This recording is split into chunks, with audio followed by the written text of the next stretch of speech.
So Straight Drop just got sentenced to life in prison. Got found guilty, which we already knew this, though. See, by Cornelius taking the stand, that gave no room for reasonable doubt in this situation, in this case. Like, Straight Drop defense, his lawyer didn't really have, he knew he didn't have nothing to work with from the get-go. Cornelius taking the stand and basically giving this situation step by step from beginning to the end, like saying that this shit started like 10 to 12 hours before Dolph even got killed. It didn't take them before they to find this man guilty of this and send his ass to jail. This was just a damn crash out, and me personally, I feel like, you know, for the amount of money that Cornelius got, it ain't nobody's place per se to really just say whether he was wrong or right. Now, if you a street person, then I'm pretty sure you do have an opinion on this, but I'm just looking at this from a common sense, like, point of view, man. Somebody ride with you, do something, and you promise them something in the end if they ride with you, and when y'all go complete the mission, this person come back to you and look for what's supposed to be, you know, his compensation, if I'm saying that right. And you ain't got nothing to give him but a couple dollars, but you promised me a couple thousand, but you only give me breadcrumbs. Like, man, all bets off. Then it kind of seemed like they was trying to either take Cornelius out or make him like the fall person. Like, eventually everything was supposed to fall back on him. So when I see people sit up here and call him a rat, call him a snitch and stuff like that, yeah, what it looked like in the courtroom because of what he doing, of course, he snitching, he ratting, he telling, he doing what rats do. But is he wrong? I'm not gonna say he wrong, I'm not gonna say he right. It's just one of them situations where, you know, deep down, you gotta know at some point he felt like he got the loose end of the stick. And for $800, you know, is that really worth spending the rest of your life in prison for in a crime that you didn't really do by yourself? This just me not paint a picture of how I'm thinking. I'm trying to paint a picture of how Cornelius might have been thinking after so long, you know, just sitting down and just analyzing the situation, you know. And it's unfortunate how it turned out. It's crazy what happened. Also, you know, if Jook was still alive, people like to ask the question, why Jook wasn't arrested if Jook's name came up so many times? It's because probably something else big brewing. This was just the start of what's probably yet to come. Pay attention to what's going on in the YSL and the YFN case, even though this is a state case, a state RICO. But they basically sat back and watched these boys have it all throughout the city for almost 10 years, over 10 years. Even when Nut got killed in what, like 2014, 2015 or something like that, they still allowed other people to get shot, other drive-bys to happen, other people went to jail. There was robbing going on, loot your mama get, like, so sometimes, you know, it's crazy, it's fucked up that this the game that, you know, that they play when they watching you and they building your case, but they let you take yourself out or they let you hang yourself enough to where, like, the case is strong enough, and then they come snatch you. So I feel like what we seeing right now with Straight Drop, this was just the start of what's yet to come. I feel like, you know, we may not see it before the year, we may not even see it before next summer, but it wouldn't surprise me if, as much as Cornelius implicated CMG into this situation, that Gotti at some point don't get taken in for questioning or his label don't start being investigated. This like $100,000. When you implicate CMG and you involve them in it, and is that type of money, $100,000, and you keep saying it came from CMG, bigjook is like the second person to Yo Gotti. You gotta know at some point, even if it's not tied to the label, like this money didn't come from no account that's tied to Yo Gotti, like even may be the case, at some point it wouldn't surprise me if you know, you just see him start to get questioned, or, you know, his label, people slow down on the music and stuff like that, or the name change again. You know, this last year it went from Cocaine Music Group to Collective Music. Like when you see people start changing their group names and all that stuff like that, because it starts sounding more corporate and it don't sound street no more, that ain't no coincidence, man.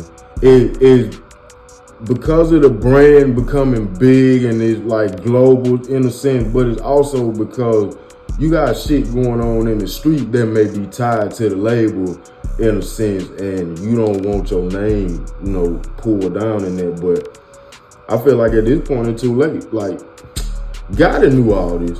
Gotti, I'm not gonna say Gotti agreed to what Jook did, but I'm pretty sure like he knew at some point like all this stuff was gonna coming down, like crashing down eventually.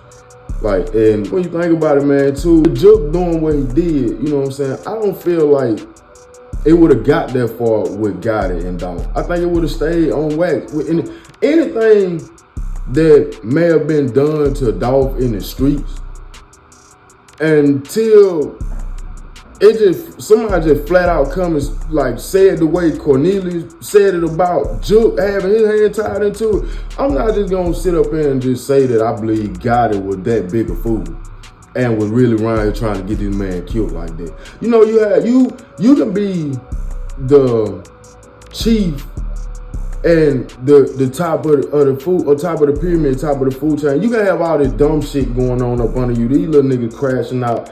Motherfuckers over here doing shit, and just because they tied to somebody that's under you, that's under that person, it automatically fall on you. We see that happen in cases all the time. We see that happen with drug cases, other murder cases, just crime in general. But people become guilty by association and affiliation. And I feel like Gotti being as big as a star, like just being as big as a rapper as he is now, man. You got Glorilla, ELTG, 42 Doug, you got Mozzie. Really, like your label right now is more powerful than it's ever been. You doing business with Rock Nation.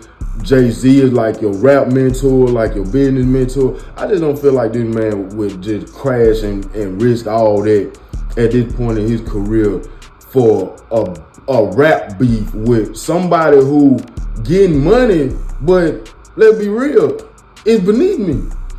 Dolph went on the level that Gotti was on, so why would he even stoop? What did he gain from killing Dolph? If he was the one to pull the string or send the hit or drop the bag or get a green light, like what would Gotti gain from that? Gotti gained nothing from that, because in a sense, like Dolph is slowly starting not to even become competition. Like what you are down here, and you are getting money nigga down here. You got everything a nigga want. You popping your shit, but I'm still like, I'm up here.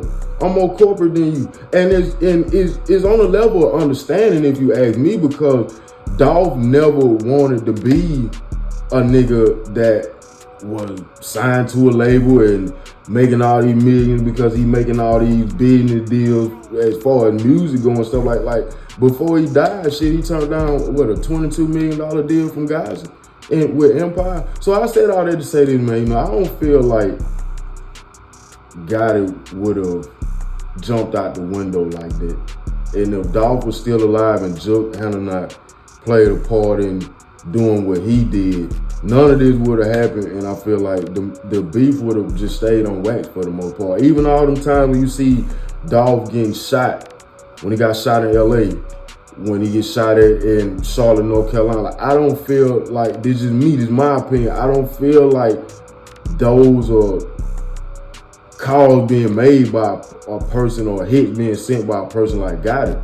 But if you got a nigga second to you like your brother who feel like he a street nigga and he's still in this shit that's going on in Memphis, and he coming back, and of course it makes sense for him to get his hand dirty, but to say that God, no, I don't believe that. But y'all let me know what y'all think about this, man. Yeah, we got a verdict today. They found straight drop guilty. Still got to see what's gonna happen with Cornelius. Govan still got to go to court. And we're just gonna see how the rest of it turn out. Me personally, I feel like Cornelius maybe he might get life, but with the possibility of parole. He may be eligible for parole. And that's probably why he went so hard on the stand and gave a depth description of everything step by step of what happened, because he had to be offered some type of sweet deal. You don't just get up there and say all that. And two, if you ask me, if you go watch the video, if Straight Drop defense team could have painted any picture of reasonable doubt, this is my opinion, he probably could have got a lesser charge than what he gave, like murder or, you know, whatever else come after that, you know what I'm saying? Because what he did compared to what Cornelius did when he jumped out the car, if you ask me, that Draco is what put Dolph down. That's what I'm, like, basically what I'm getting toward. Like, Dolph body fall through the glass pretty much. If you go watch the video before Straight Drop even get the shooting good, he may have fired off 4 or 5 shots, if that means. That Draco would did all that damage. What you hear that lady talking about in that autopsy, what Dolph jaw gone, his back toe up, forearms and muscles knocked off and stuff, all these fragments, these bullet fragments in his face, that come from that Draco. That ain't come from that little shit that Straight Drop was shooting. So I kind of feel like, you know, in a way, shit, the plan didn't go as planned. I was finna say Straight Drop got the loose end of the stick, but no, he didn't. He just got what he had coming to him, because in order for Cornelius to get on the stand like this, he had to be promised something, which we know he was promised the 40,000 and he didn't get it, and it had to been something else too that was funny going on. Well, they might have been about to throw this man under the bus. We're just gonna see how the rest of it play out though, man. R.I.P. to Dolph. I'm from the South. I'm from Mississippi, so